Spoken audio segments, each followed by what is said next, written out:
APC is in dire need of a new shelter. The shelter that we have right now is just in very bad condition. It's very small. It does not accommodate, it does not make for a family to come and feel like they have their own space. The Cleveland County Abuse Prevention Council has been helping women and children survive domestic violence and sexual assault for over 28 years. So we have women in this county who would prefer to go back to an abusive situation than stay in our shelter. APC is committed to providing safe shelter, advocacy, and supportive services for victims of domestic violence, rape, sexual assault, and the homeless, thus empowering them to make the transition from victim to survivor. I think one of the biggest issues is our shelter wasn't actually built to be a shelter. From what I've heard, years ago it was actually an electronics store. Over the past years, APC's Women and Children's Shelter has fallen into disrepair due to overuse. Well, what makes us need a new shelter immediately is that our grantors say that our shelter is not good enough, and since they are the people who provide the money for our programs, if we don't do what they need for us to do, then we won't have money for programs and we will still have a shelter that's not adequate. The reason why they find it not adequate, and the reason why we know it's not adequate, is that it's just not big enough. There's no private space at all for our clients. We have 2 bedrooms, so 1 bedroom for singles and 1 bedroom for families, as many families as we might have. Our clients don't have private space. They don't have a place to go and close a door and still be a family. So families have experienced huge disruption. People may come to us after having couch hop from home to home to home, and when they finally get to us, they're in a room with lots of other people, sleeping 2 feet away or less from people they've never met before.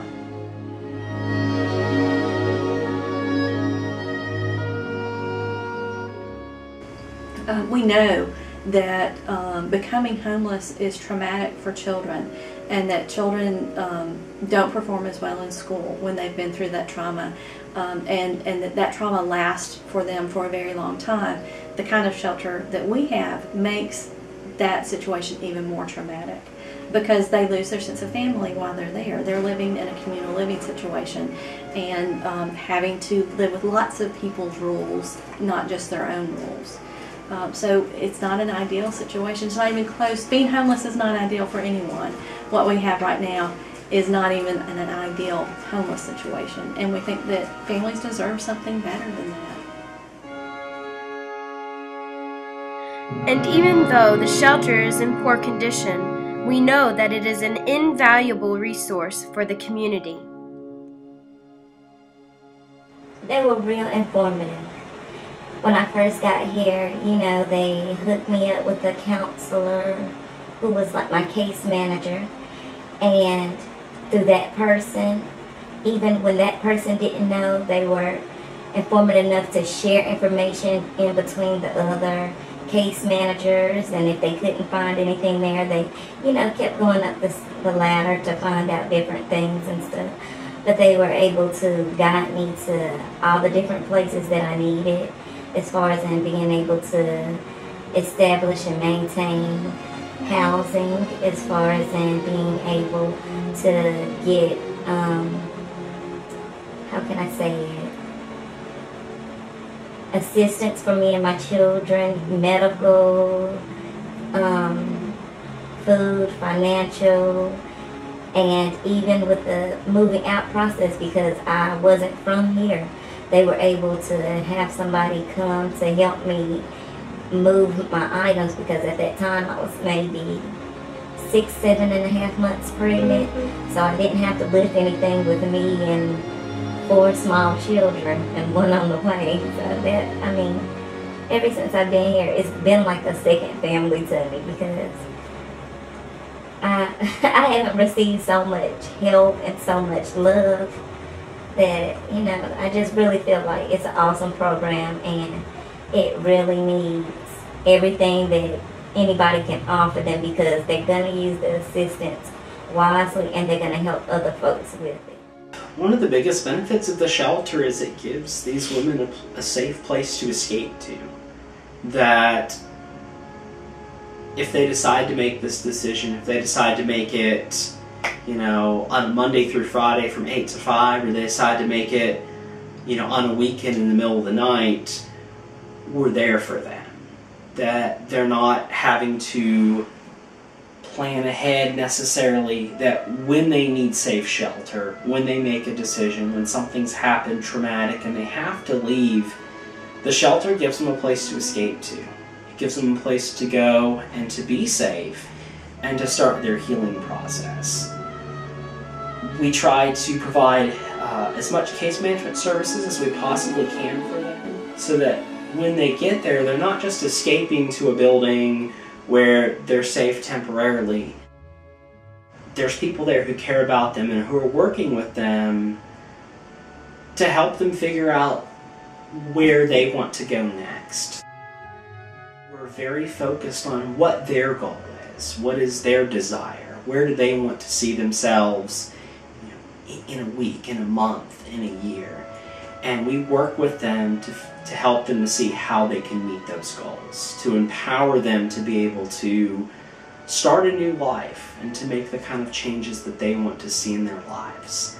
And having the shelter, just having that physical building and physical space to do that, just really opens up a lot of doors.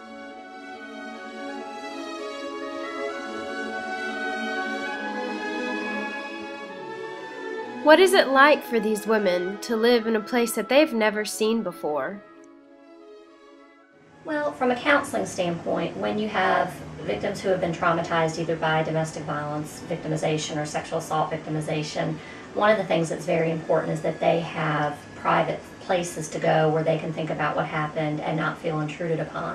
One of the things we don't have now at the shelter is a private place for people to sleep and to sort of be by themselves. And when you've been victimized, having nightmares, sleeping poorly, and feeling anxious and unsure of the people around you contributes to your stress and probably delays healing. Often, a woman will be fleeing to the shelter in an emergency situation, which doesn't allow her to bring many of her or her children's valuable items with them. You're leaving behind everything that you've known. You have no belongings. The kids there, might have a favorite teddy bear that you had to leave in the middle of the night, and we all know little kids love their toys, and they're basically losing everything. So that means a lot. Them being able to have private space to where they could put up pictures, or the kids could have their toys, whatever it may be, definitely means a lot. APC is struggling to maintain a shelter that is falling apart around victims' ears. With no privacy in the bedrooms and bathrooms, women find little comfort here. Children work on homework in an environment that is not conducive to learning, filled with distractions.